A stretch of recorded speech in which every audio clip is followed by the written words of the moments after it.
guys. I hope you guys are well. I am doing okay. Today I'm doing 10 things about living in the UK, pros and cons, good or bad.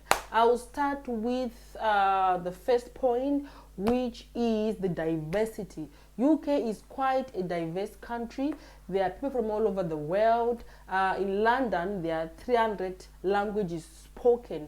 There was a census in 2011, and there were over 8 million people.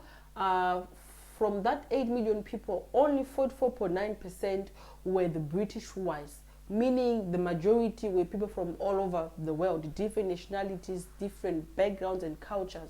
So that's one major thing that I love about this country. The second point I'll talk about is the sunshine. Yes, honey. There isn't much sunshine in this country. It's quite cold. You've got lots of gray skies, gloomy weather. It rains a lot. Sometimes we do have beautiful summers. We have heat waves, 29 degrees temperature, 25 degrees temperature, 29 degrees temperature, 25 degrees temperature. We have to go to the beach, we have to sleep with our windows open, and we have to use fans and lots of ice lollies. Yes, me and my son indulge in ice lollies. So that's one thing. I don't really like the weather, but I'm kind of like getting used to it now. Yes. I've been living in the UK for 5 years, so I'm still discovering it myself.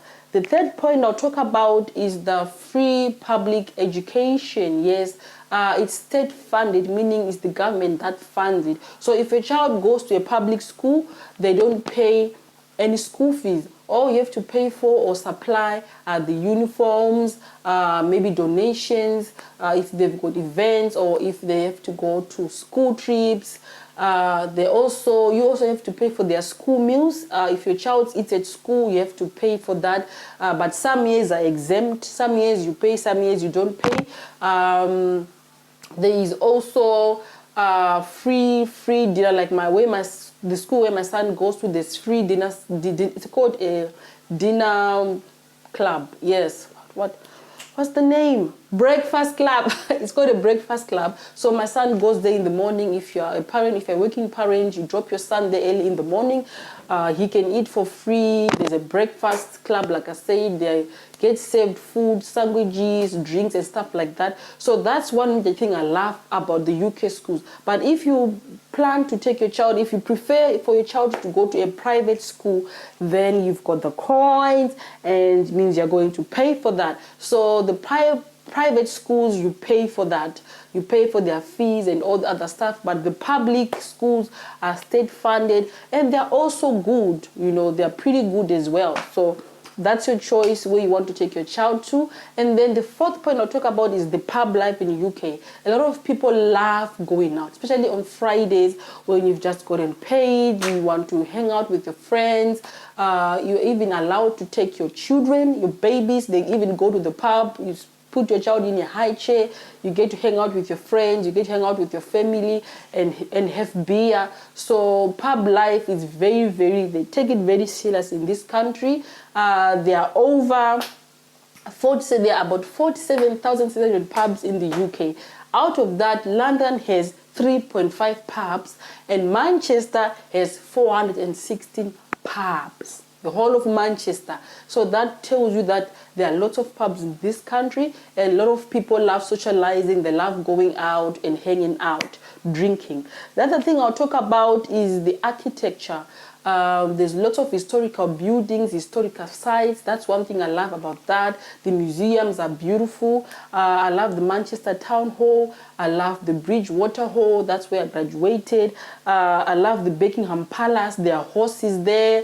It's beautiful. It's wonderful. I love the St. Paul's Cathedral in London. So there are lots of different old historical sites that you find. I'll put pictures of some of them on my video so that you guys can get an idea of what I'm talking about.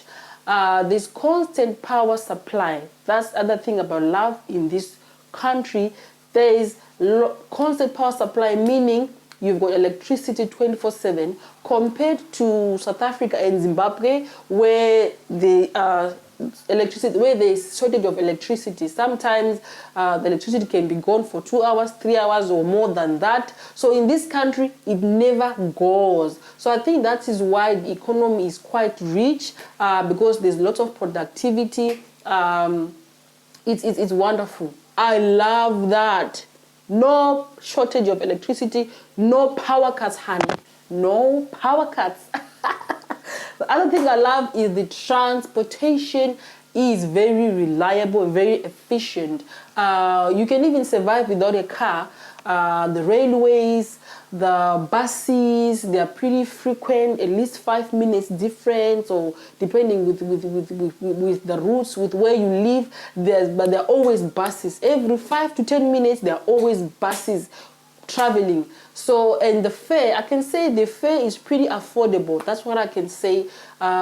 Especially the trains are the most efficient. If it's coming at 3 p.m., at 3 p.m. it will be there. And if you're not there, if it's leaving in the 3:05, it's leaving at 3:05. So that's one thing I love, is that the efficiency in the public transport is very, very amazing.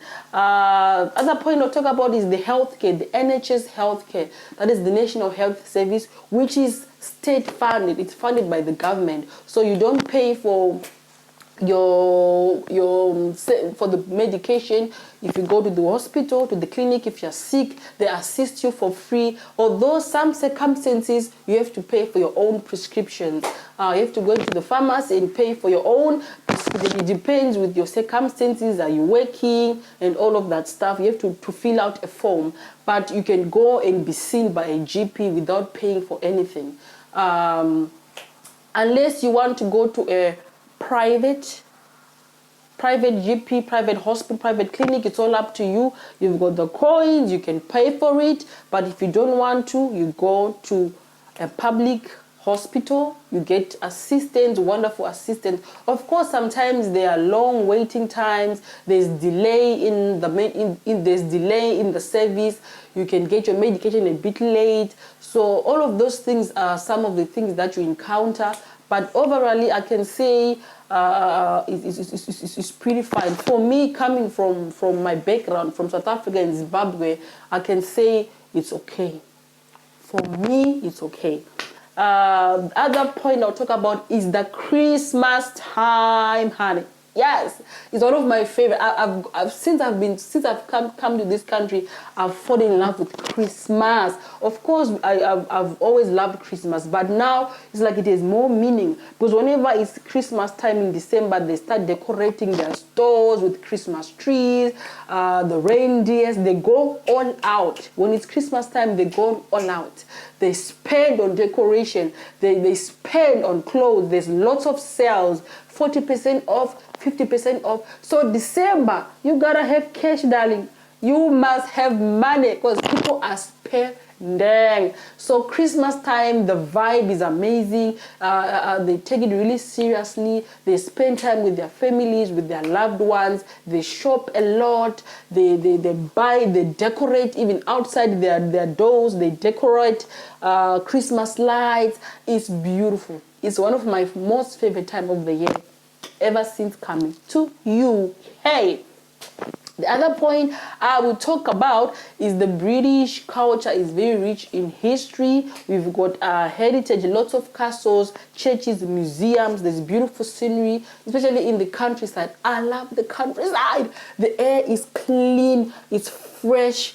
Oh my gosh, the countryside. If you take a visit to the countryside, you will fall in love. You would want to go and live there. The city is quite busy and noisy, but if you live outside the city, it's amazing. I love it. The countryside is amazing. Guys, I think these are all the points about living in the UK.